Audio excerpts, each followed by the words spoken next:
Of all of the physical pursuits that you've endured, which has been the most painful?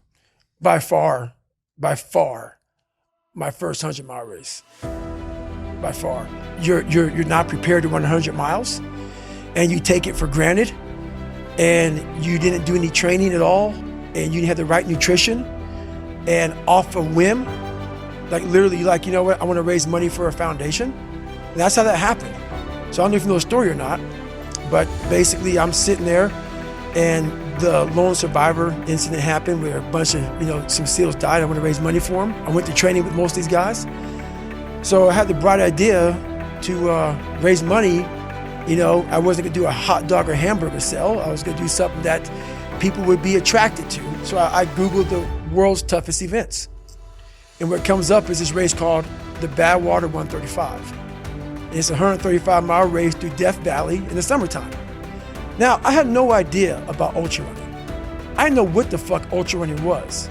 But when I saw 135 miles, I automatically assumed it was a stage race where you ran like maybe 10, 15 miles, bed down, and you got up the next morning and did it. So when I called the race director up, Chris Kosman, I'm like, hey, I would like to do this race to raise money for a foundation. He goes, have you ever run 100 miles? And I was like in a week, or like what are you talking about? He goes, no, like in 24 hours, because that's what you gotta do to qualify. And I was like, is that even possible? Like I didn't know. So anyway, he goes, no, you can't get in my race unless you qualify. And I call him up on a Wednesday, and that Saturday, and I was a bodybuilder at the time.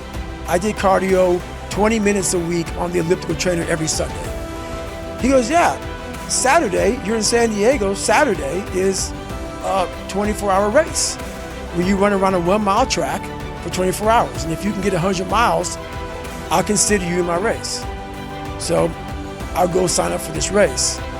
And the first 70 miles, I'm doing pretty good. And then I hadn't sat down. I hadn't gone to the bathroom. I was drinking Mileplex and Ritz crackers. I was, eating Ritz crackers. So, elite nutrition. Yeah, elite, high quality nutrition. So what happens when you're that ignorant and you go out to do this race and you sit down in the chair, your body's done.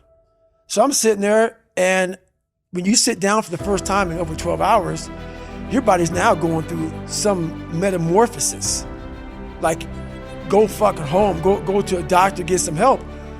But I'm sitting there, and I have this urge to go to the bathroom.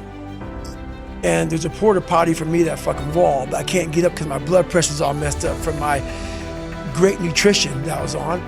And so I can't stand up. So I look at my ex-wife, and I literally say, I'm gonna shit on myself right now. So I sit there, and I'm shitting up my back, and I'm peeing blood down my leg. And I have 30 miles to go. And I end up finding a way to get through that 30 miles. When it ended, I'm literally dizzy going up my stairs to get to my house. I have my arms wrapped around her going up the stairs, and every flight of stairs I have to lay down because I can't stay upright for too long or I'm gonna pass out. So I finally get in the house, and when I get in the house, I'm once again on the floor. I'm in the kitchen on the floor, just laying there. I finally make it to the bathroom, into the tub. I get rolled in the tub, and she puts the water on me. I'm just laying there with the water coming on me. And what I pee out looks like Coca-Cola.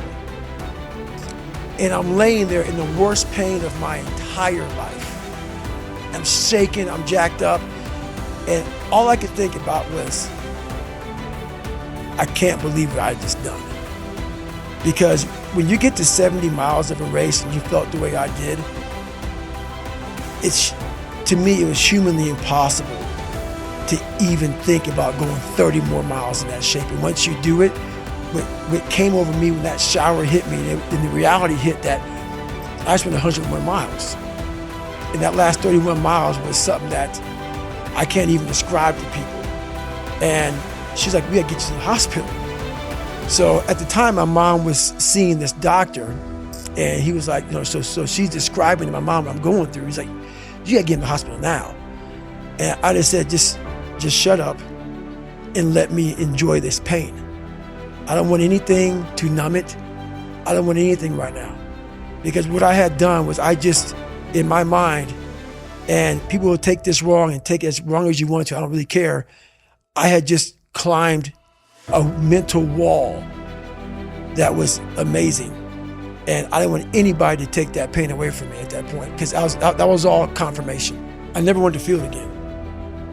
I never wanted to feel it again. But what it did was it showed me what is possible. And that's what set the new stage for me. That's when I realized, oh man, I've really been underachieving my entire life. I'm not saying that you have to go to that place, because that place is a dangerous, dangerous place but you don't want to go there. But it taught me what is possible. So from that 19-hour lesson, one of the biggest lessons I had in my life, it taught me that, okay, I got it, check.